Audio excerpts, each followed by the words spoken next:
Hi, இது வியாழக்கிழமை காலையில் எடுத்த வீடியோ. நேற்று வந்து லஞ்ச் பாக்ஸ் எடுத்தோம், என்னால் போட முடியல. நேற்று பாப்பாவுக்கு தடுப்பூசி போட போயிருந்தோம். அதனால் அந்த வேலையாக பேங்க்லேயும் கொஞ்சம் வேலை இருந்துச்சு. அதனால் அங்கே போனதுனால நேற்று போட முடியல. அப்புறம் வந்து இன்றைக்கி வந்து என்ன செய்கிறேன்னா, அவனுக்கு என் பையனுக்கு வந்து பூரி தான் கொடுத்து விட போகிறேன். எங்களுக்கு வந்து சாப்பாடு சாம்பார் செய்ய போகிறேன். கம்மியாக தான் பூரி செய்ய போகிறேன்.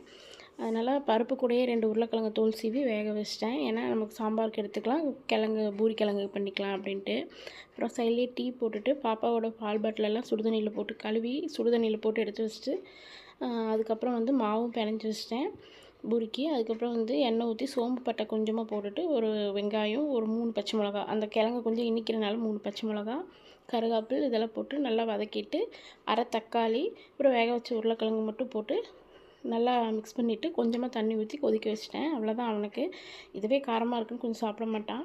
சரி, அவனுக்கு இந்த கிழங்கு இனிக்கிறனால கொஞ்சம் 3 மிளகா போட்டேன், இது சாப்பிட்டு வந்துடுவான்ட்டு. அப்புறம் பூரி வந்து பெருசாக போடாமல் பிச்சு போட முடியாது, அதனால் சின்ன சின்னதாக போட்டோம்னா அவன் ஒவ்வொன்றா எடுத்து சாப்பிட்டுக்கோன்னு சொல்லிவிட்டு பூரியை தேய்ச்சி ஒரு மூடி வச்சு சின்ன சின்னதாக கட் பண்ணி பொரிச்சு எடுத்தாச்சு. கிழங்கும் ரெடி ஆகிடுச்சு. ஸ்நாக்ஸுக்கு இன்றைக்கி எதுவும் வேணாம், பிஸ்கெட் வேணும்னா அதனால் பிஸ்கெட் கொடுத்தாச்சு.